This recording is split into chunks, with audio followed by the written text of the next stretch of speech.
Assalamualaikum warahmatullahi wabarakatuh. Salam guru penggerak.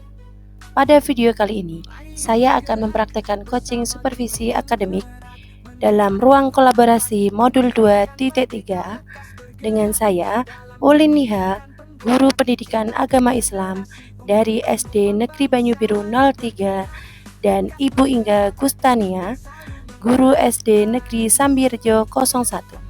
Saya sebagai coach dan rekan saya Ibu Ingga sebagai coach. Tujuan pembelajaran, calon guru penggerak dapat mempraktekkan alur percakapan coaching Tirta dan melakukan refleksi terhadap praktek percakapan coaching yang telah dilakukan dengan sesama rekan calon guru penggerak. Next, alur percakapan Tirta dan coaching. Yang pertama, tujuan umum. Tahap awal di mana kedua pihak coach dan coachee menyepakati tujuan pembicaraan yang akan berlangsung. Yang kedua, identifikasi. Coach melakukan penggalian dan pemetaan situasi yang sedang dibicarakan dan menghubungkan dengan fakta-fakta yang ada pada saat sesi.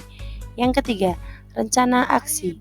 Pengembangan ide atau alternatif solusi untuk rencana yang akan dibuat. Dan yang keempat, tanggung jawab. Membuat komitmen atas hasil yang dicapai dan untuk langkah selanjutnya. Selanjutnya untuk sesi pertama, saya Ibu Uliniha sebagai coach dan rekan teman saya Ibu Ingga Gustania sebagai coach. Assalamualaikum warahmatullahi wabarakatuh, Bingga. Halo, Bu Ingga dengar saya. Waalaikumsalam warahmatullahi wabarakatuh, Ibu Ulin. Alhamdulillah, Bu. Apakah suara saya sudah terdengar jelas? Sudah terdengar jelas. Gimana kabarnya hari ini, Bu Ingga?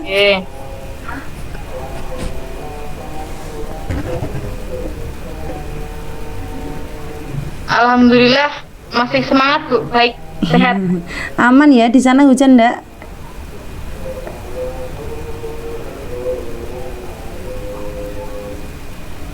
Mendung, Bu. Ini saya kebetulan juga lagi nungguin anak-anak sedang lomba MAPSI ini. Oh, masih belum selesai di sana? Belum, Ibu, masih kurang lebih. Enggak apa-apa, berarti ya ini ganggu enggak ini? Dengan Bu, aman, terkendali. Aman. Fokus ya sama jenengan ini. Aman. Ya, bisa fokus ya. Anak-anak sudah ada yang dampingi berarti nggih? Iya, Bu, sudah. Alhamdulillah, semoga acaranya lancar, acara MAPSI-nya, dan mendapat kejuaraan untuk khususnya sekolahnya Bu Ingga, dapat piala yang banyak ya. Kemarin kan kita sudah pernah curhat nih lewat chatting, katanya mau ada sesuatu yang dibicarakan kepada saya. Nah, itu mau curhat apa ini, Bu Ingga? Apa yang mau diceritakan? Iya, Bu Niha, ini kan kebetulan untuk masalah yang kemarin terjadi di sekolah itu memang saya ada sedikit permasalahan yang mungkin membebankan di pikiran saya ketika saya sedang pembelajaran. Ada itu beberapa anak kok seringkali mondar-mandir ke belakang. Nah, apakah yang jadi pertanyaan saya di sini kan, apakah anak-anak tersebut itu memang benar-benar ingin ke toilet tuh mau kebelet, atau memang benar-benar sedang perutnya sakit, atau ingin buang air besar kecil, atau memang mereka itu sedang merasa bosan, Ibu. Saya tuh di situ juga bingung, anak-anak itu ada masalah apa kok sering kali mondar-mandir ke belakang pada saat pembelajaran. Tentang anak-anak sering keluar izin ke kamar mandi untuk buang air kecil ataupun buang air besar gitu ya. Bu Ingga ngajar kelas berapa ini? Saya ngajar kelas 4, Ibu. Oh, ngajar kelas 4 ya. Topik ini Bu Ingga inginkan setelah kita itu berbincang ngobrol seperti ini selama kurang lebih 15 menit, apa yang Bu Ingga inginkan setelah kita ngobrol tentang pembahasan ini?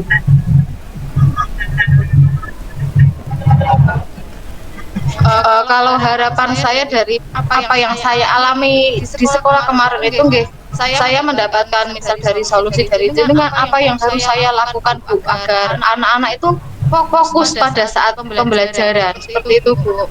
Kita ngobrol bersama, cari solusi bersama, dan nanti titik temunya kita temukan bersama gitu ya Bu Hingga ya. Gimana caranya ya Bu Hingga, kita kan sebagai pendidik harus kreatif seperti itu, cari solusi bersama tentang anak sering mondar-mandir izin ke toilet nggih Bu Hingga nggih.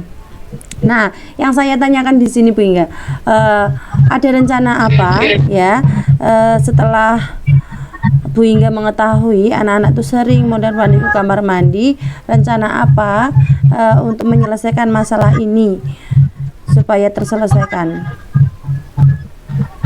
Kalau untuk rencana,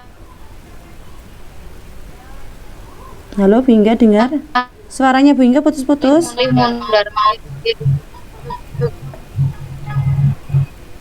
Kalau rencana yang pertama saya lakukan itu saya mencari tahu dulu alasan anak tuh ke belakang tuh karena apa memang keperluan buang air besar atau kecil atau memang karena mereka itu bosan di kelas. Nah kebetulan itu kemarin saya sempat memang sengaja saya selidiki anak ke belakang dulu. Saya keluar dari kelas, saya di dapur, kemudian anak menyusul ke belakang. Yeah. Toilet tuh memang untuk buang air besar, tapi juga ada beberapa anak juga di sana tuh hanya mungkin cari merefresh udara, merefresh otak, dia hanya ingin entah itu bentukan atau ngobrol dengan teman-temannya. Kemudian ada juga tidak hanya kelas saya, tapi juga ada beberapa kelas 5 dan kelas 6 itu juga banyak sekali anak yang sering mondar-mandir ke kamar mandi. Saya tanyakan kepada wali kelasnya, ya memang seperti itu Bu, anak-anak itu bosan mungkin. Terus rencananya kan mungkin dalam pembelajaran saya akan buat keyakinan kelas nih sebelum kegiatan dimulai. Saya akan membuat keyakinan kelas bahwa apa ya, kalau waktu pelajaran itu mungkin diizinkan kalau memang benar ingin buang air atau kecil, selebihnya mungkin bisa di jam istirahat gitu Bu. Rencana berikutnya berarti Bu Hingga cara mengetahuinya berarti menanyakan kepada muridnya, janjian ini anak-anak tuh mau ke kamar mandi itu benar-benar ingin buang air besar atau cuma iseng-iseng aja refresh biar nggak ngantuk di dalam kelas terus pergi ke kamar mandi gitu nggih. Jadi langsung tanya ke anaknya dan menyelidiki langsung anak tersebut. Nah, nggih. Sebelum kita cari solusi, kira-kira Bu Hingga itu ingin mengetahui penyebab mereka melakukan buang air kecil ataupun besar, itu yang sering ya. Jadi Bu Hingga itu maksudnya di kelasnya itu yang sering buang air kecil, kira-kira itu anaknya sama itu saja atau minimal mereka tuh berapa kali gitu ke kamar mandinya coba? Kebetulan anaknya seringnya sampai Bu, misal dari 18 anak itu berapa nggih sekitar 3 sampai 4 anak itu anaknya juga itu terus, dan mungkin di setiap ganti pembelajaran mereka pasti izin ke belakang. Nah, izinnya itu minimal berapa itu dalam pelajaran itu? Misalnya per pelajaran kan berarti 35 menit. Misalnya dari jam pertama itu jam 7 sampai jam istirahat itu jam 9 mereka izin. Nanti ganti pelajaran setelah jam istirahat izin lagi.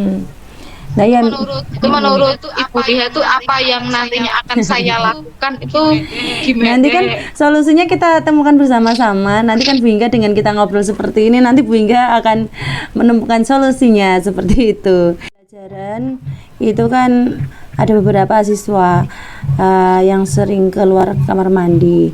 Nah, misal kita kan minimal 1 jam pelajaran lah kita izin, misalnya kan wajar karena cuaca mungkin dingin gitu ya, terus hawanya pengen buang air kecil gitu.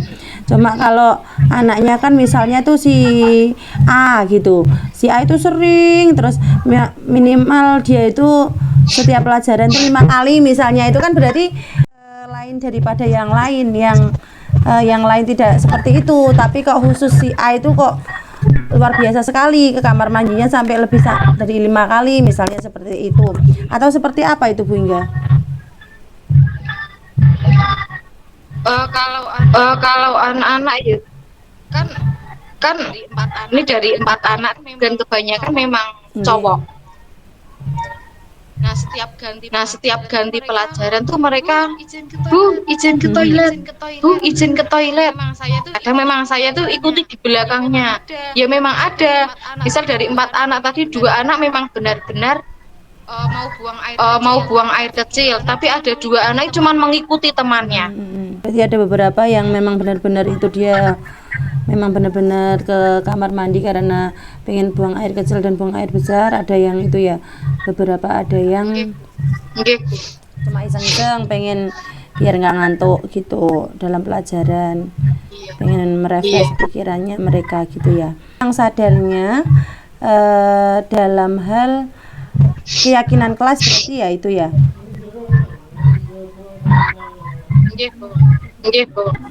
Jadi kurang tertib dalam mengikuti pembelajaran gitu nggih.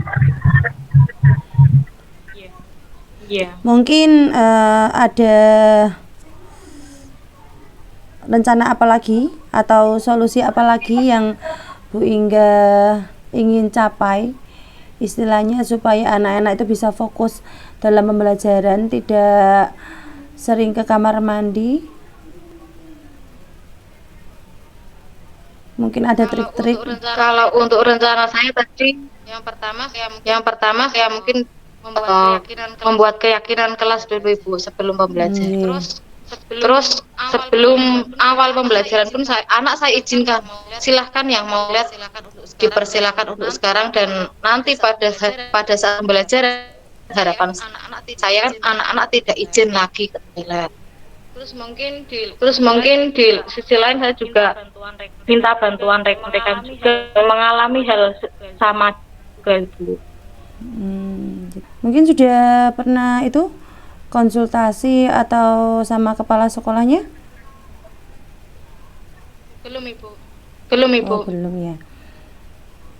Selanjutnya misal Bu Hingga itu ada rencana enggak mau konsultasi kepala sekolah setelah ini atau gimana?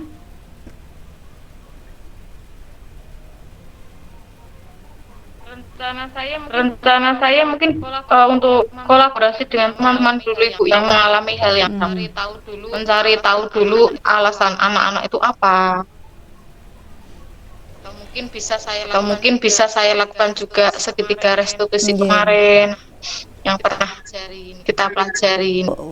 Kurang sadar dalam keyakinan kelasnya, jadi perlu diperhatikan lagi, perlu diulang kembali keyakinan kelasnya supaya anak-anak itu tertib dalam mengikuti pembelajaran dengan baik. Itu tadi ya solusi yang ditawarkan ke Bu Hingga tadi ya, sama cara menyelesaikannya dengan segitiga restitusi ya. Bagus itu Bu Hingga. Bagus itu rencana dan solusinya. Mungkin masukan dari saya ya tadi, selain kita ngobrol sama teman-teman, kolaborasi sama teman-teman, mungkin alangkah baiknya perlu dikomunikasikan juga kepada kepala sekolah. Mungkin dari Ibu Kepala Sekolah nanti ada masukan untuk kita. Nah, terus kita nanti bisa nambahi sharing-sharing kepada teman-teman seperti itu untuk mengatasi apa tadi masalah anak-anak yang kurang disiplin dalam mengikuti pelajaran karena sering mondar-mandir ke kamar mandi seperti itu Bu Hingga. Nah, itu bagus sekali, mungkin bisa diterapkan di Bu Hingga khususnya kelas 4 supaya anak-anak lebih tertib lagi dalam mengikuti pembelajaran. Lanjut ya Bu Hingga ya. Tadi tuh kurang satu lagi lah pertanyaan saya tuh ya. Biar tadi sudah bagus tuh rencana-rencananya, sudah ada rencana kan, udah ada solusi. Terus yang terakhir ini saya tanyakan itu tentu ada komitmen dari Bu Hingga kan, dan dukungan seperti apa saja supaya rencana Bu Hingga tadi tuh berjalan dengan lancar dan anak-anak itu berkomitmen dalam mengikuti pembelajaran seperti itu Bu Hingga. Iya, mungkin untuk komitmen dukungan yang saya butuhkan untuk demi kelancarnya untuk memecahkan masalah ini mungkin pertama dari anak-anak sendiri Bu, yang paling penting, kemudian dari rekan kerja, kemudian dari kepala sekolah mungkin saya akan melakukan konsultasi seperti apa, baiknya seperti apa, dan yang terakhir mungkin saya juga akan meminta bantuan dari orang tua. Saya memang sering kali saya tuh memang suka juga untuk komunikasi dengan orang tua itu, anaknya di sekolah seperti apa, mungkin juga dari sisi saya, dari orang tua mungkin bisa juga membantu untuk memberi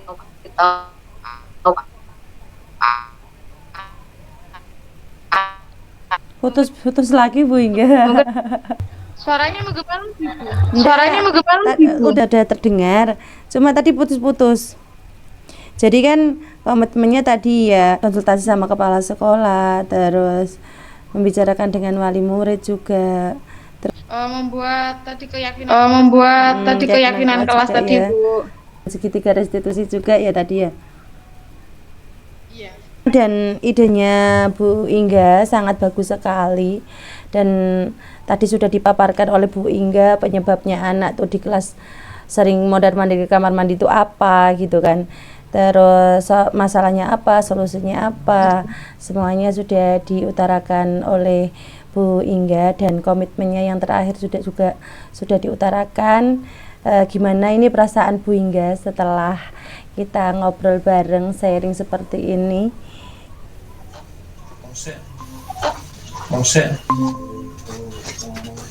Bu Hingga? Alhamdulillah Bu, perasaan saya mungkin setelah ngobrol sama Bu Nihan lega, masukan Bu Nihan juga untuk bagaimananya memecahkan masalah saya seperti itu gitu Bu. Akhirnya Bu sudah diberi solusi yang terbaik. Alhamdulillah ya Bu Hingga, tetap semangat. Pokoknya kita mengabdi untuk anak-anak, dan supaya anak-anak itu lebih semangat lagi dalam mengikuti pembelajaran. Dan khususnya Bu Hingga mudah-mudahan sehat selalu. Salam buat teman-teman dan Ibu Kepala Sekolah. Terima kasih Bu Hingga. Mungkin cukup nggih? Ada yang mau disampaikan lagi? Nggih. Silakan. Assalamualaikum warahmatullahi wabarakatuh. Selamat beraktivitas Bu Hingga. Ya Allah Bu, maaf lampunya mati, wifi-nya mati. Refleksi diri. Refleksi diri yang pertama, apa yang sudah berjalan dengan baik selama percakapan berlangsung, yakni selama percakapan coaching, saya merasa mampu membangun hubungan yang baik dengan coach. Saya berhasil menciptakan suasana yang aman dan nyaman, sehingga coach merasa terbuka untuk berbicara tentang tantangan dan harapannya. Penggunaan pertanyaan terbuka juga membantu coach dalam menggali pemikiran dan perasaan mereka lebih dalam. Selain itu, saya merasa berhasil menjaga fokus percakapan pada tujuan yang ingin dicapai oleh coach sesuai dengan alur percakapan Tirta. Refleksi diri yang kedua, apa yang masih perlu diperbaiki? Yakni, saya menyadari bahwa ada beberapa area yang masih perlu ditingkatkan. Pertama, saya perlu lebih konsisten dalam memberikan umpan balik yang konstruktif dan memastikan bahwa setiap sesi coaching menghasilkan rencana aksi yang konkret dan terukur. Yang kedua, saya masih perlu meningkatkan kemampuan mendengarkan aktif, terutama dalam menangkap nuansa dan emosi yang mungkin tidak diungkapkan secara langsung oleh coach. Terakhir, saya harus lebih baik dalam manajemen waktu selama sesi coaching, agar semua topik penting bisa dibahas tanpa tergesa-gesa. Refleksi diri yang ketiga, untuk tetap dalam keadaan present sebelum dan saat coaching, saya melakukan beberapa langkah persiapan. Sebelum sesi dimulai, saya meluangkan waktu untuk refleksi pribadi dan meditasi singkat agar pikiran saya fokus dan jernih. Selama sesi coaching, saya berusaha menjaga kontak mata, menggunakan bahasa tubuh yang terbuka, dan memberikan perhatian penuh pada apa yang disampaikan oleh coach. Refleksi yang keempat, untuk memperbaiki atau meningkatkan coaching, saya akan fokus pada beberapa langkah konkret. Yang pertama, saya akan lebih rutin melakukan self-reflection setelah setiap sesi coaching untuk mengidentifikasi apa yang berjalan baik dan apa yang perlu ditingkatkan. Saya meminta umpan balik dari coach mengenai pengalamannya selama sesi coaching, sehingga saya bisa mendapatkan perspektif langsung tentang apa yang bisa diperbaiki. Umpan balik dari coach, saya merasa lega karena melalui percakapan coaching saya bisa menggali potensi saya yang kemudian dapat saya gunakan untuk memecahkan permasalahan yang saya hadapi.